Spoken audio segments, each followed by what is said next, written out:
Hello, and welcome to our Leveraging Technology to Enhance Staff Training and Improve Clinical Outcomes webinar. I'm Amy Cook, BCBA and Community Manager from Hierasmus, and I want to go over a few things before we get started. So first, you will all be eligible to earn one free CEU if you're watching this live and complete a few requirements. We're going to share 3 keywords throughout the webinar that you need to jot down. After the webinar, I'm going to share an online form for you to complete, and you will type in those 3 keywords to confirm your participation. A recording will also be sent out to all registrants. However, only live participants are eligible to earn the CEU. So the first keyword that you need to jot down is technology, and we will also go ahead and put that in the chat. So make sure you write that first keyword down. And before I hand it over to our fabulous presenters, I want to share a little bit more about Hierasmus. Hierasmus is an ABA clinical software company that was inspired by our founder's son, Rasmus, who was diagnosed with autism early on in his life.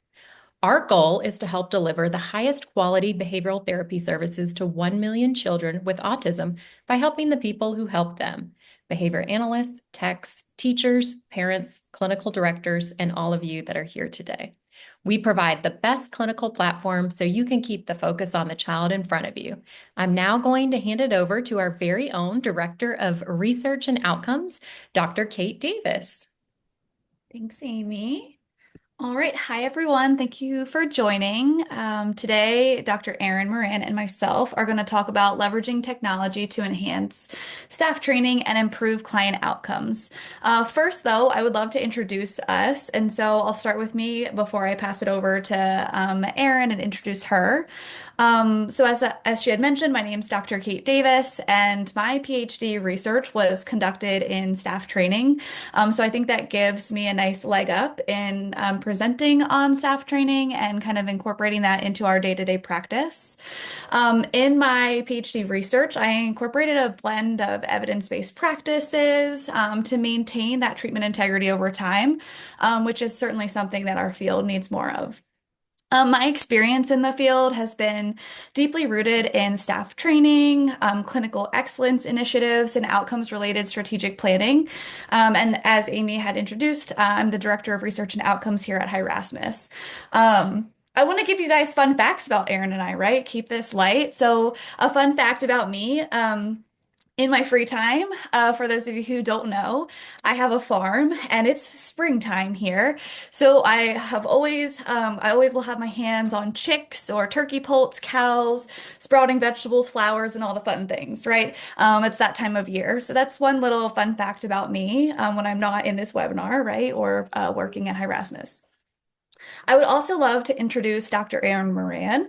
Her PhD research was also conducted on training, and she really had a focus on BST, training the trainer, improving access to evidence-based training.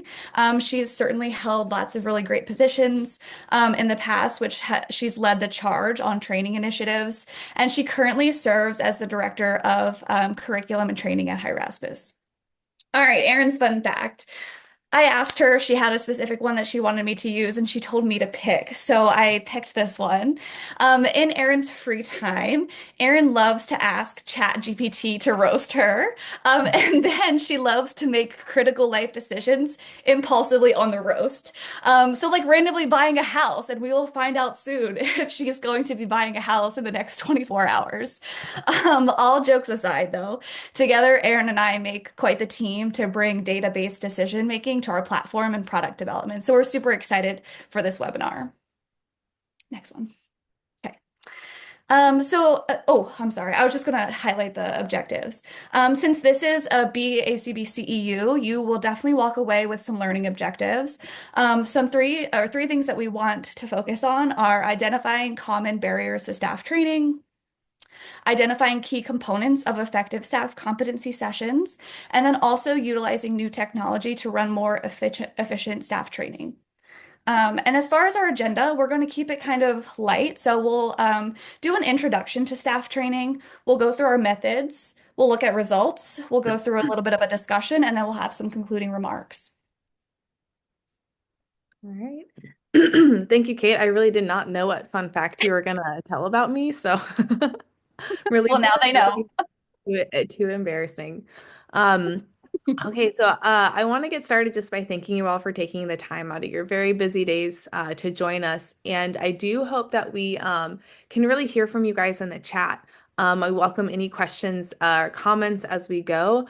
I would like to see maybe in the chat if any of you are currently using the staff profiles on Erasmus. It's something that's been around for a while, but we've made some recent improvements to it that we think are really kind of have supercharged this ability.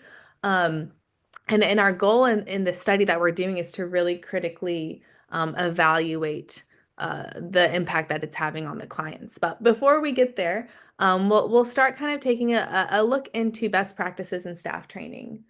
So it looks like some people are looking forward to using them or have just started and are here for learning. So very excited to give you guys a deep dive into it and the potential impacts for your clients.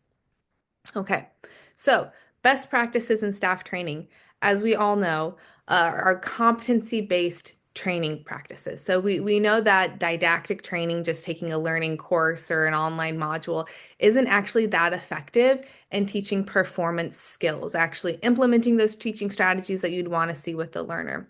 I don't think that there's any debate out there that competency-based training is the best way to go.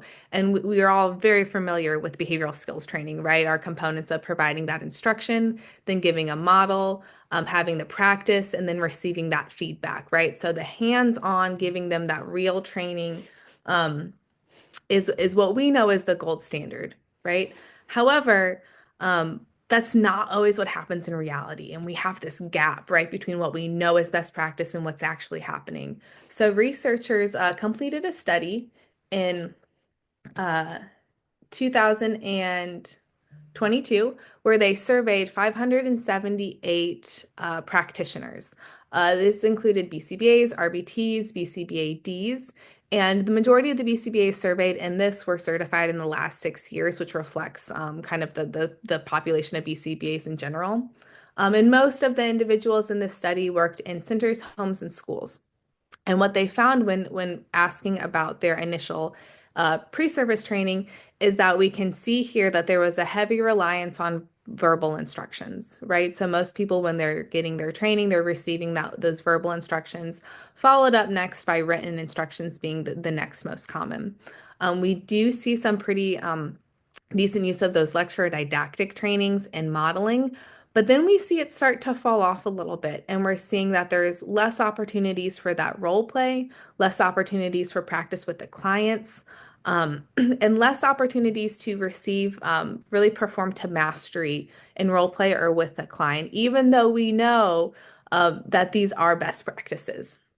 Um, what the study also found is that initial training, 59% of BCBAs did receive initial training, and it was most often for 1 to 3 days, which is not very much. And then 89% of RBTs said that they received initial training, either 1 to 3 days or in that 2 week period. So looking to see that pre-service training seems to be quite brief, or for some RBTs, a little bit longer 2 week period, which is still ultimately not that long. And when asked about this training, um, how much they felt prepared to go and complete their job duties, about 56% said that they did feel prepared, which is about how many received that full BST package. I don't know if those were the same people or not, but it is quite a similar number.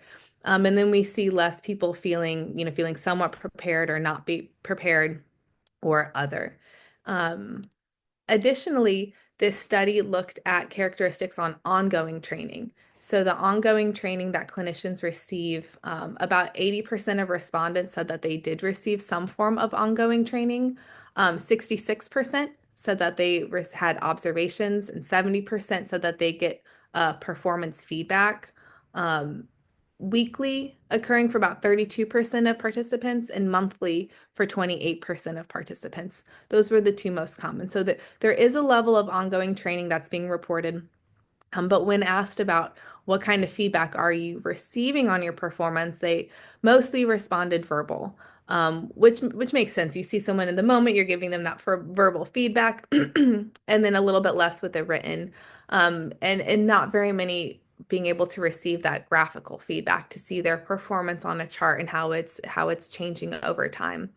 And I think that the problem with verbal feedback is that once it's out there, then it's gone, right? You can't reflect back on it. So that lack of a permanent product in the graphical display is certainly a weakness. Um, so why is this happening? We know what the best practices are, and we can see that they're happening some of the time, but certainly not all of the time. And I think that we could probably spend the rest of the time discussing all of the barriers, right, that there are to staff training. One of them being that BST is really resource heavy. It takes a lot of time to provide that instruction, to model, to watch them practice, and then get to actual mastery. Mastery is probably not going to happen with one client, right? It'd be having them practice that with multiple clients, with multiple different skill levels, working on different programs in different settings. So if we truly are going to train a staff to mastery, that's going to take a really long time. And we have very limited staff that have either the skill set or the time to be the ones to deliver that training. Usually the person delivering the training to new hires, that person's wearing a lot of hats. They're not just spending their days training new hires, they also have their caseload, or they're serving as a sub because they are so skilled that they can work with lots of different clients, or they're leading other training initiatives or developing policies or trying to better their skills with CUs. They have a lot to do. Makes it really easy for things to fall through the cracks. We also know that our field has a really high turnover rate, and I'm sure that you all feel this, right? So you have a constant kind of new staff coming in to replace staff that might be leaving.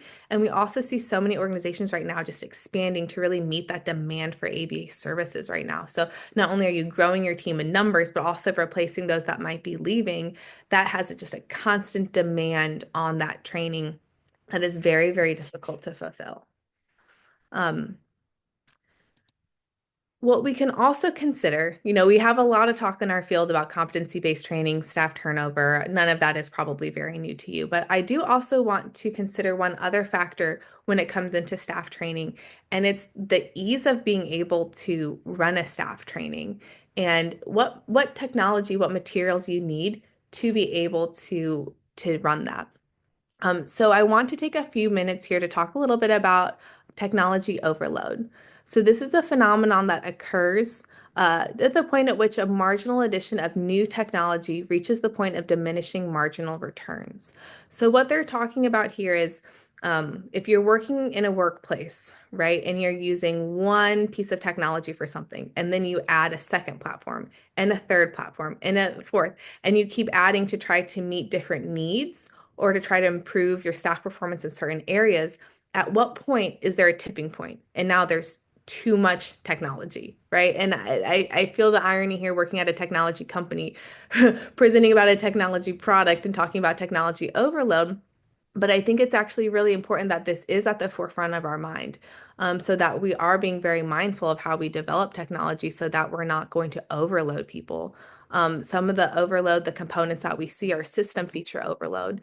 So there's so many features, or they're so hard to find that it can take a really long time to get to the information that you need. Or you might not be using platforms to their full functionality because you just simply don't know or aren't aware. The another factor here is information overload. So the internet, all these platforms are amazing in the sense that we now have at our fingertips access to so much, but it can be so overwhelming. I'm going to pick on Kate just a little bit here. Kate is amazing. She's the most knowledgeable and organized person I think I've ever met. Anytime I have a question about something like, hey, Kate, what do you know about XYZ? Kate sends me a Google Drive folder. I call it her Mary Poppins Google Drive because it is robust and it is comprehensive. And it's amazing that Kate can be in a different state and I can shoot her a little ping, and then she sends me 700 articles and presentations and a variety of different information.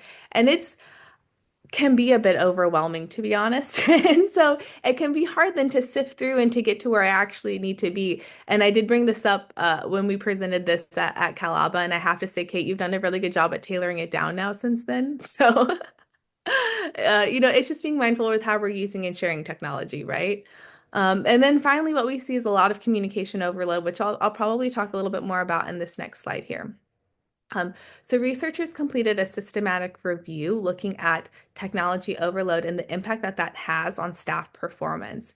And what they're seeing these different factors in that technology overload is that it can lead to work-life conflict, right? Because that technology, you're not leaving an office and just suddenly signed off and gone. That technology is constantly trying to fight for your attention when you're trying to balance your personal life. You could also have interruption overload. So you're getting really into something, you're working really hard, you're really focused, and then ping, something comes up. And even if you know it's not important, perhaps, like you can't help yourself but just look, right? And this constant kind of interruptions can actually lead to a lot of loss in productivity. If you're constantly having to stop what you're doing, looking at something else, it takes me a minute, at least I know that, to kind of get back into the zone and get back caught up to where I was. It might also impact your, like, have this feeling of social overload. So feeling like you constantly need to catch up with all of the threads and make sure that you're participating in them all, finding the right emoji, finding the right picture, coming up with the right funny comment to add. It can be a little bit overwhelming, while also kind of leading to this like social network and email addiction where you feel like you have to be on your phone or checking things if you don't respond right away. What's that going to appear like? And, I don't know where my phone is. Oh no, what's going to happen? Kind of this panic that you're not up to date with everything. And this all just kind of comes together with stress, right? Um, and so as a technology platform, what we want to do is to alleviate stress when it comes to staff training and in particular using technology. So I know for myself when I was in my own practice, I had developed what I had as my own set of goals for how I wanted to train my staff and the frequency at which I wanted to evaluate them, the fidelity sheets I was going to use to do these different skills, but I didn't have it integrated into any kind of software or technology. So I had Excel sheets, I had Google Drives, I had printed data sheets, I had all these systems, and it was so difficult, even with my best intentions and my research experience, to actually execute that plan in the way that I wanted to. And it also didn't provide any feedback to the trainees, because then they didn't have access to all of those different things, or trying to get people access and log into all these different platforms can be very difficult to get people to sign up and manage passwords, and all these practicalities just really led to a roadblock. And if I'm looking back and being really honest, I wasn't able to train my staff the way that I really wish that I could have. So when we have developed this staff training feature, what our goal has been to do is to use technology to enhance staff training and make it easier for evidence-based training to be delivered to your teams the way that we know that you want to. And the reason for us doing this study is to really kind of put our money where our mouth is. We are a clinical data collection platform, but our team is largely BCBAs. So we're clinicians at heart, we're behavior analysts at heart. So our goal of doing this study is not just to put out we don't want to just put out a staff training product and then put out in the world and give ourselves a pat on the back. Like, we want to critically evaluate and see, does this product actually improve outcomes for clients?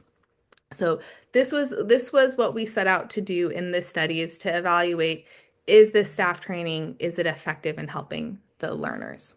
So if we don't have any other questions, I'm not seeing anything in the chat right now, we'll go ahead and dive into the study. So the variables that we'll be talking about in this study is our staff training package. This is the Hyrassmus staff profiles. So the staff competency profiles that you can turn on and purchase for your staff members. And when we talk about a staff competency session, this is a session that gets run on the platform where data is collected on staff performance. So some data has been collected on their goals, their performance, how they're doing. That session had to be between 10 minutes, but no longer than 6 hours, and any deleted sessions were kind of excluded from the analysis. So we're really looking at people who have received training through that staff profile package. And our outcome that we were looking at here actually wasn't staff performance on their goals, but we actually looked at the learners in which they worked with. So any learner that worked with this, that received treatment from a staff member who had received the staff training, we looked at their rate of skill acquisition. So their rate of target mastery per session hour, to see, do we have differences in the client outcomes based on the training that their staff member did or did not receive. And we collected data at 2 different time periods. So we had our pre-test scores and our post-test scores, and we're comparing those different groups at those different time periods. So we have two different groups in the study. Our first group is our staff training usage, our experiment group here. To be included into this group, the organizations needed to be consistently using staff profiles and running staff competency sessions. So we wanted to see organizations that were running them consistently and embedding them into their practice. We ended up pulling data from 10 different US-based organizations. And within those organizations, we pulled their client data, the clients who had worked with those staff members receiving the training. But the clients did have to have at least 5 sessions during each time period to be included in the study. So we wanted to make sure we were getting decent data, not just someone's first or last kind of session. And this ended up being 286 clients in this group.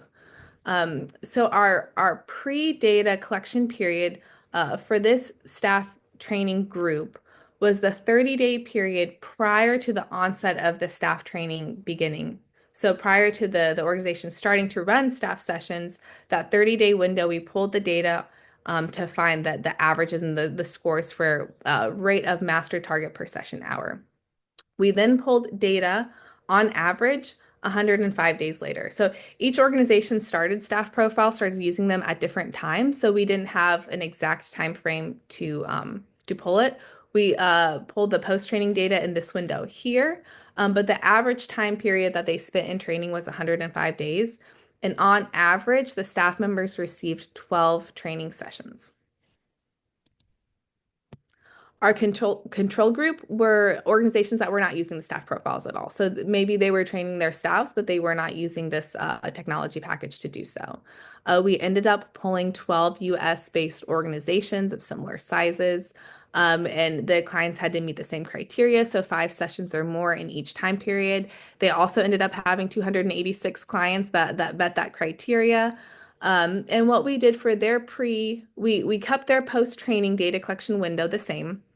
And then we did their pre-training control data 105 days before that, so that a 30-day period, so that they spent the learners are spending the same amount of time, the clients are spending the same amount of time on average in between the pre and the post groups. Okay. So the materials that we used is the online technology data collection platform, Hyrasmus. Some of the key features are customizable staff programs to assess performance skills, professional skills, as well as the ability to concurrently run client supervision sessions and staff training sessions. And the staff have easy access to view their performance results. So all the results get graphed, and the supervisors or the trainees can access those graphs. And there are the ability to pull those graphs into treatment reports. So I'm going to switch over now. I might need to stop sharing for a moment. And we are going to take a peek into what that looks like.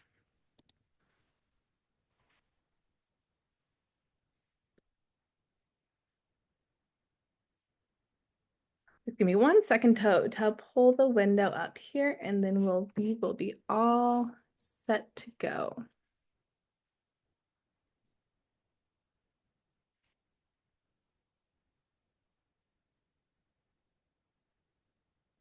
Okay, I'm going to share my screen. Kate, will you let me know if you are able to see the Hyrasmus?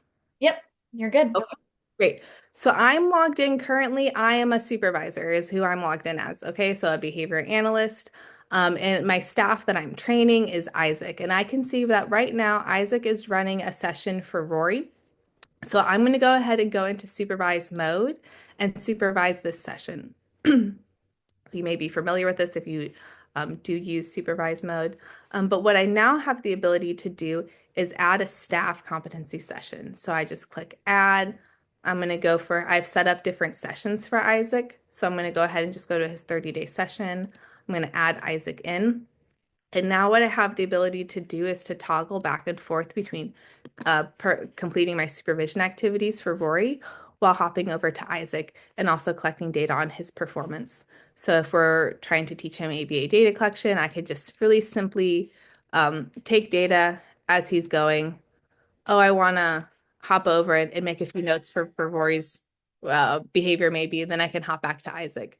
So the nice thing about this and what we're trying to look at, again, thinking about that technology overload is bringing it down into one, right? You're not having to have two different things open, two different systems. Really simple to just click back and forth between staff and learner. You could also make program notes if you want to. You can, amend their targets as needed. So that is the in the moment session. You also have the ability to run a standalone staff training session. So if I wanted to go to Isaac's page, I can I could simply start the session. So it doesn't have to be tied to a client session either. That they could have run a session standalone and it would look the same. You're able to collect data on their progress, and then leave that session note at the end, which is another opportunity to provide written feedback to the trainee and have that in a permanent product form.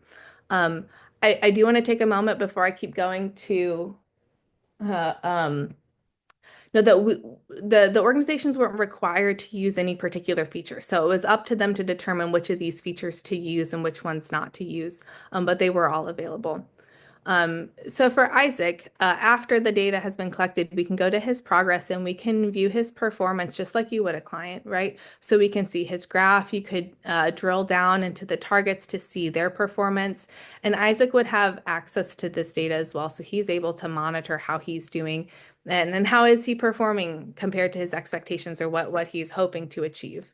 Um, and all of those graphs that are available can also be pulled into a report, right? So instead of having to access another Dropbox or Drive or anything like that to find those performance reviews, perhaps, or a training plan, it can be all integrated here. So this is just a sample training plan here of a 30, 60, 90-day checkpoint. And all of those graphs that we were working on can be pulled directly in here. So I think that this could help to provide clarity to staff, and not really leave things up to question, but also hopefully streamline processes for the organization. Great. So that is the staff profiles. I'm going to stop share again and pull that presentation back up. I'll take a moment to see if there are any questions in the chat before we go into the next section. I will say the next section does have to do with statistics, but we're going to make it fun and we're not going to get too deep into the numbers. We do have a white paper. So if you are a stats nerd and you want to get a little bit deeper into the numbers and the analysis, we have all of that information available. You can download it right now on the website, but we're not going to go too deep into the numbers today. Okay, I'm going to check this.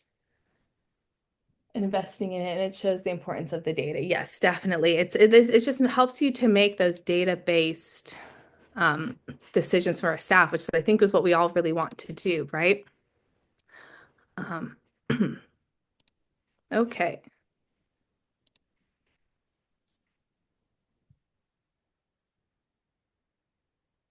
So into the results of the study.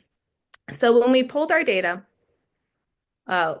what we saw with the data was that, the bell curve, the normally distributed data, our data didn't quite follow that bell curve. Ours had more of a floor effect. So it was more of like a step you could see. So what that means is that our data didn't follow that normal distribution. And it's not a bad thing. It doesn't mean that the data was bad. It really just it's because of the nature of the data. Many of the scores were approaching zero. So because you're only going to be able to master so many targets per hour, it's not going to be a huge number, but it also can't go below zero. So you can't master negative numbers per hour. So because our data did not follow that normal distribution, instead of going forward with maybe some of the statistical tests that you're maybe more familiar with seeing, we took a route of looking at non-parametric analysis. And so we did a series of 3 different tests, and in these non-parametric analysis, they just evaluate the data in a little bit different of a way.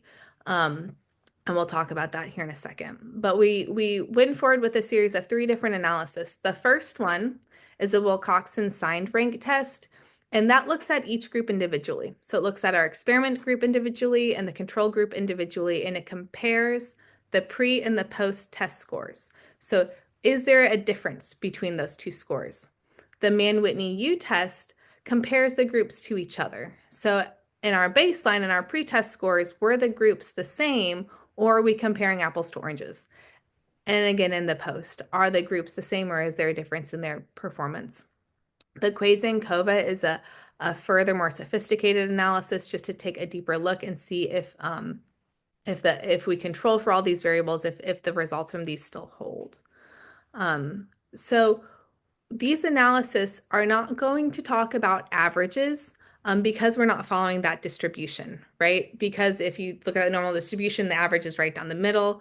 With our data looking different, instead of using just an average, what we're going to use is called a mean rank.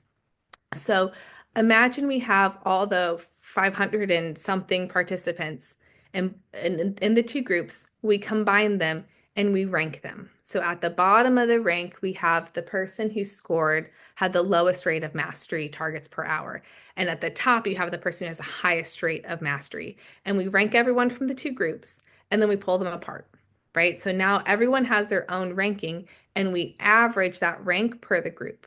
So we can see that our training group, their mean or their average rank, was much higher in the post-test than our control group. So there is a difference here in their mean rank and their post-test scores, but this mean rank is what we're using to evaluate in many of these analysis. So let's jump in. The first test that we ran, again, comparing the groups individually. So if we look at our training group, our group that was using the staff profiles, what we see here is that we did have a significant improvement in the scores between the pre and the post intervention periods. So we saw that there was a statistically significant improvement in the client's outcomes after the staff have been using the profiles for an average of 105 days. When we look at the control group, we did not find that same statistical significance. So that's suggesting to us that that improvement in their score over time was not just related to time, right? That if it was just related to time, we would have seen that improvement in our control group. Our effect size was small to moderate, so it wasn't a huge effect, but still noting that we're having some significant improvements in their rate of master targets per hour. Our next analysis is looking at comparing the groups to each other. So again, making sure that we're comparing two very similar groups and there's not an advantage to the staff training group that the control group didn't have. So what we see here is that in our pre-training scores, our training group and our control group did not have a statistically significant difference in their scores. So their pre-training scores were very similar. So we think that we can feel pretty good that we had two matching samples, that one didn't have an advantage over the other.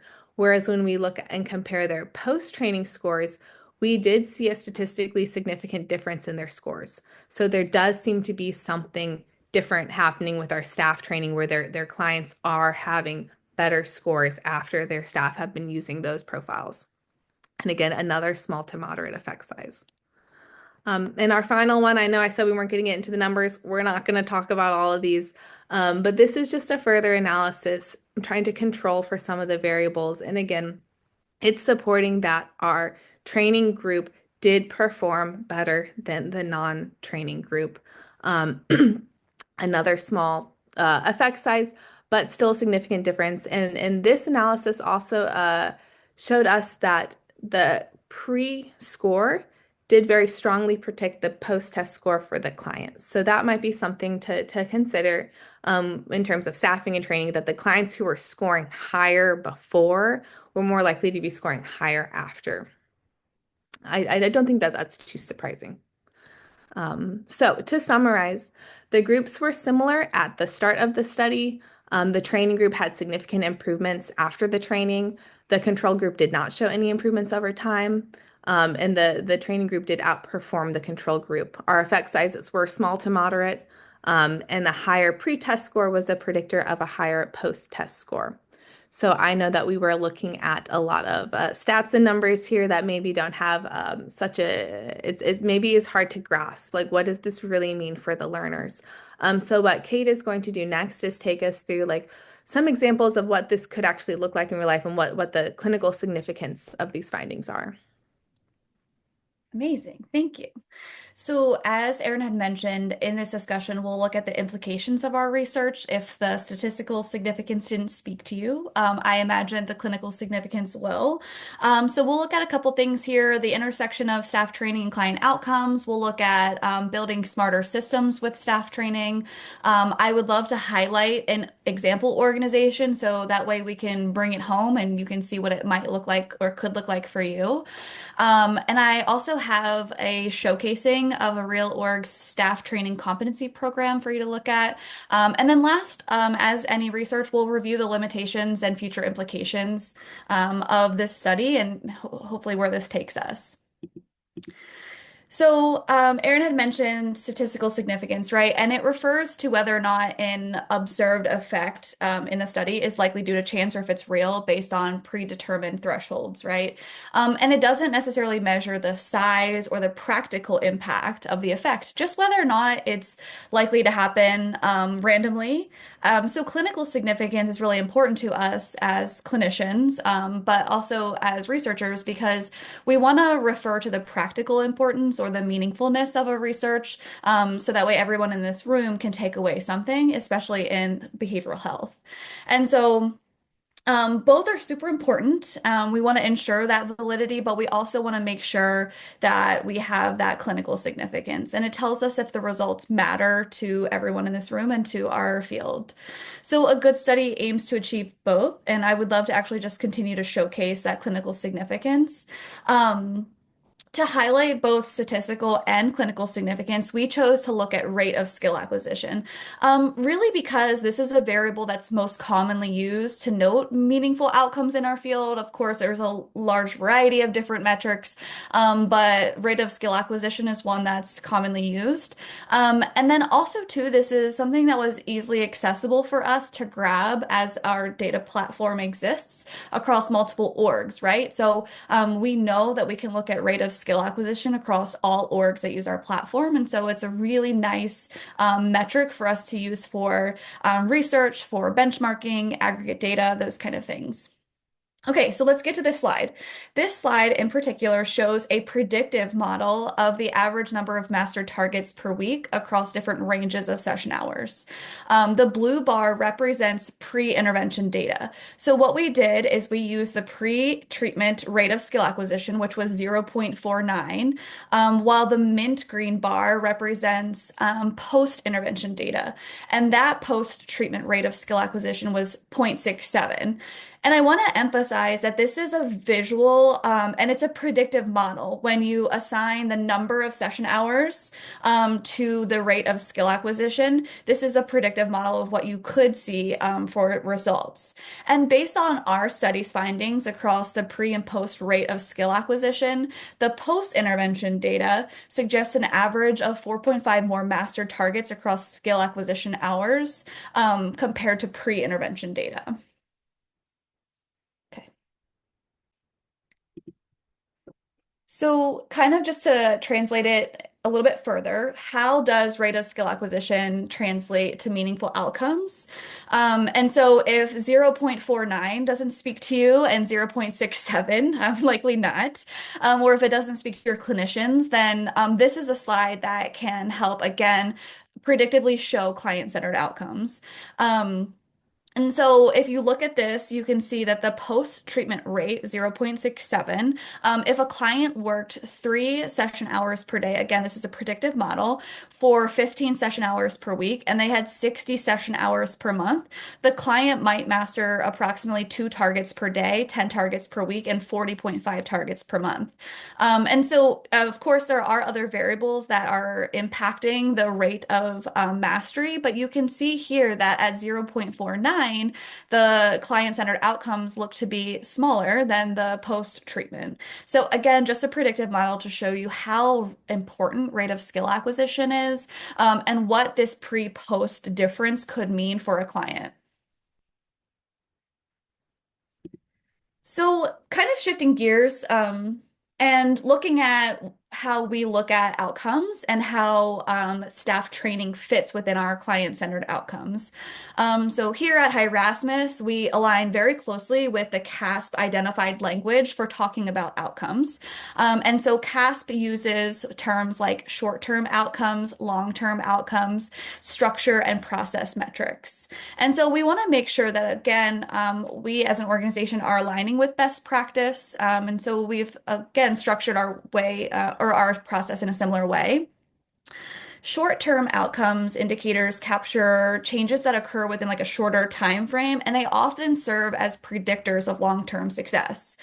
And these indicators are particularly valuable in providing timely feedback on whether the intervention is on track to achieve those long-term indicators. And long-term outcomes indicators focus really on the sustained effects of healthcare interventions.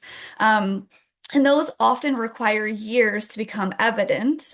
So we all know that research is hard to kind of push long-term indicators. So we certainly can focus on those short-term indicators for quick research like what we did here today. But by integrating both short-term and long-term outcomes indicators, organizations can certainly gain a comprehensive understanding of the immediate and enduring effects of their services. Also on here, you'll see structure indicators, and they provide detailed information about the foundational elements of the environment and the infrastructure in which services are delivered. And Erin's going to go to the next slide. I'm going to focus on process indicators. So when we look at staff trainings, oh no, look at that. That's a little, we'll have to fix that. When we look at staff training, we think about staff training as being a process indicator. And so process indicators provide measurable quantitative information about the specific activities or actions performed by practitioners. And so that could be like protocol modifications, or it could be like staff training. These indicators serve as benchmarks for evaluating the implementation and the quality of services provided. And they're often provide insights into how care is delivered rather than the outcomes achieved. So again, you can kind of see how this fits into client outcomes.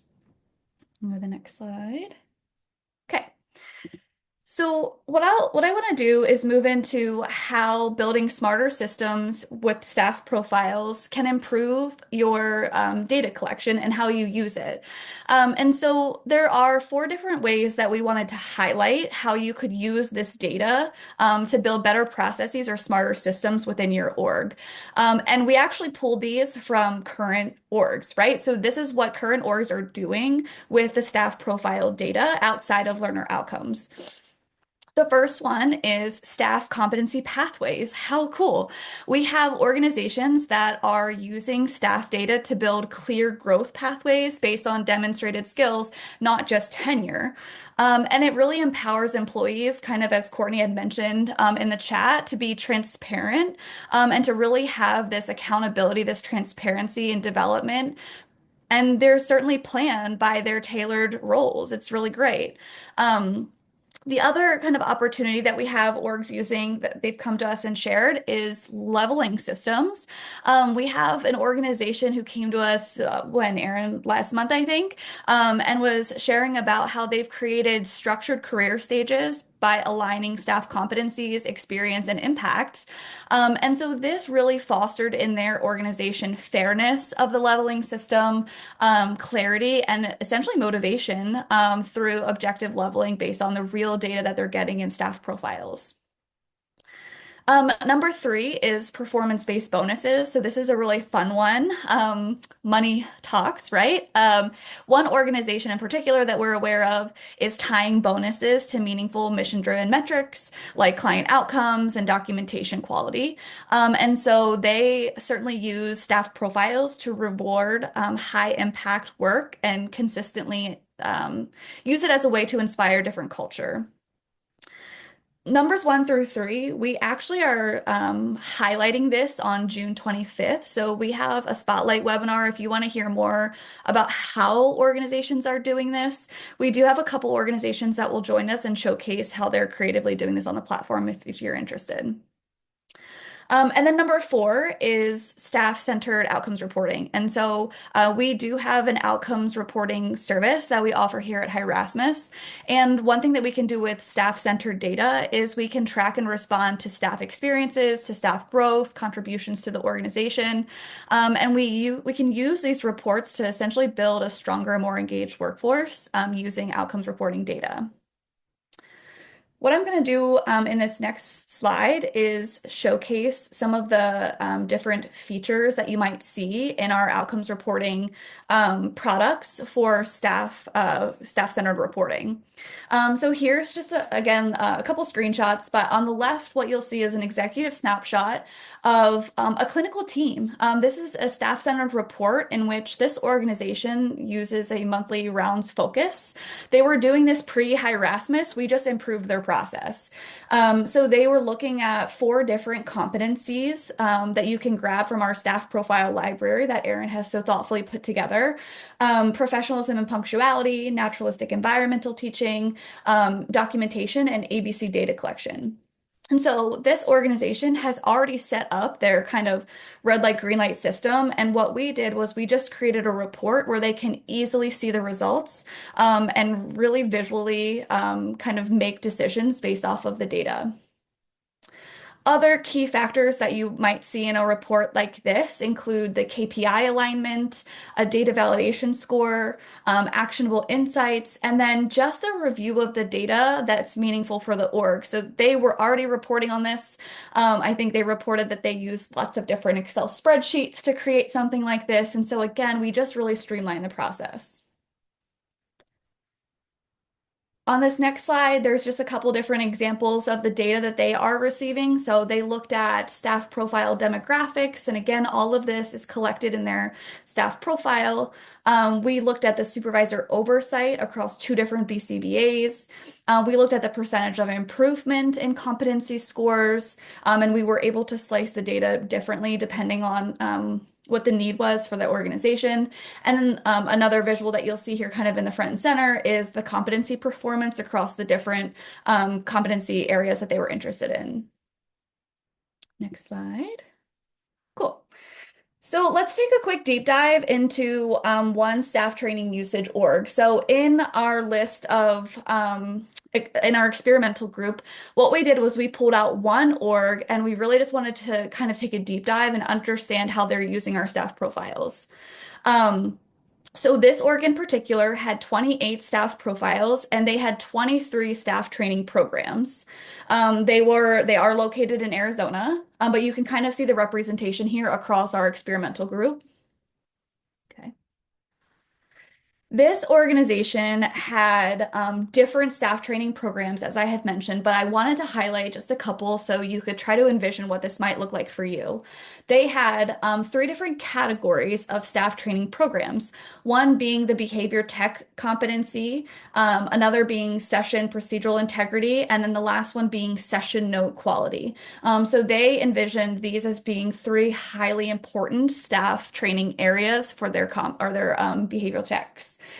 You can kind of see here the breakdown in the pie chart, whereas most of them were session procedural integrity, whereas we saw session note quality coming in second, and then behavioral tech competencies making up 16% of their programs.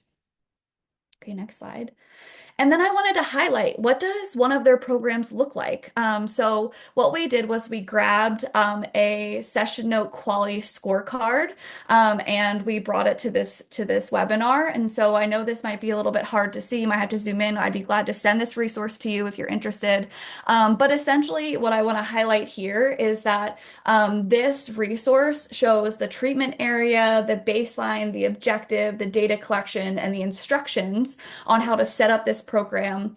It also includes the different targets and visual representation of what this could look like in our Hirasmus platform.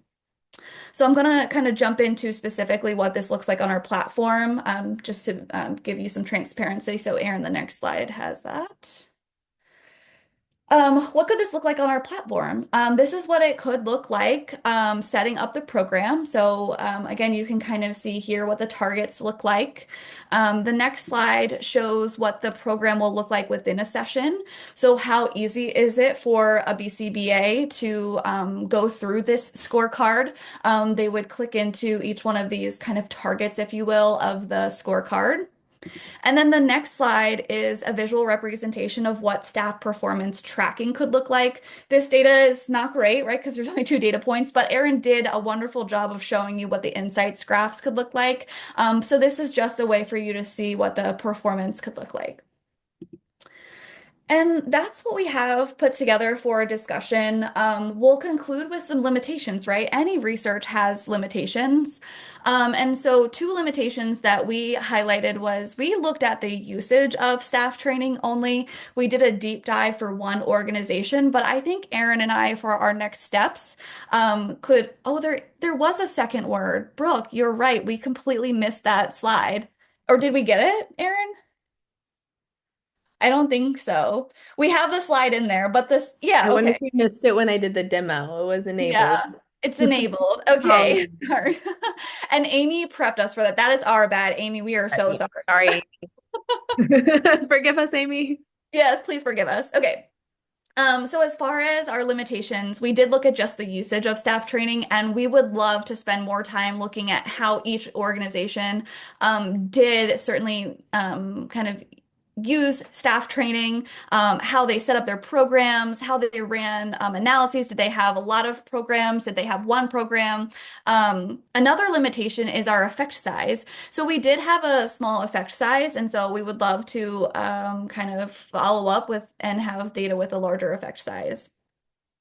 Some areas that we are going to nerd out and probably investigate further are running analyses on staff performance. What did it look like across programs? How well did staff perform? We would love to do a component analysis of the staff training packages, again, getting at how that was one of our limitations of just using the staff training. We would love to know like the frequency, the skills, the targets, the performance, and the experience of the supervisor.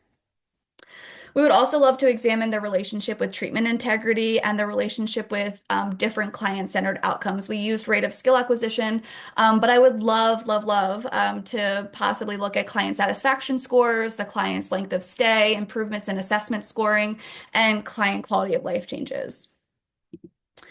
Erin had mentioned we have a white paper on this. We would love for you guys to check that out. This is a quick kind of 2-pager that summarizes our white paper. And Erin's going to move to the next slide. We have a QR code. So you can find this white paper on our website. I know Amanda posted it in the chat, but if a QR code is something that you're interested in, you could also use that. Last 2 slides, Erin. Yes, the recap. So kind of just summarizing this webinar, we looked at the barriers of staff training, looked at implications of technology overload and components of staff training or staff competency sessions. We loved to showcase how you can utilize our staff profiles to run efficient and effective staff trainings. We looked at the statistical and clinical significance, and then we finalized the conversation by kind of just talking about smarter systems using staff training data. Okay. Last one for me. So reflections. What can you take away from this webinar? One, best practices. Does your company offer competency-based staff training? 2, barriers in staff training. What components can be found in your staff training? Are you offering a staff training all in one package? Are you looking and defining learner outcomes? Is your org measuring the impact of staff training on outcomes of interest? And then are you using data to steer staff-centered processes? Our references, so we can certainly send this out. And then questions. We have 5 minutes.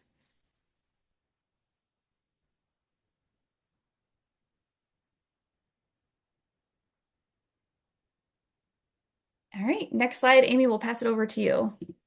Okay, hopefully y'all can hear me.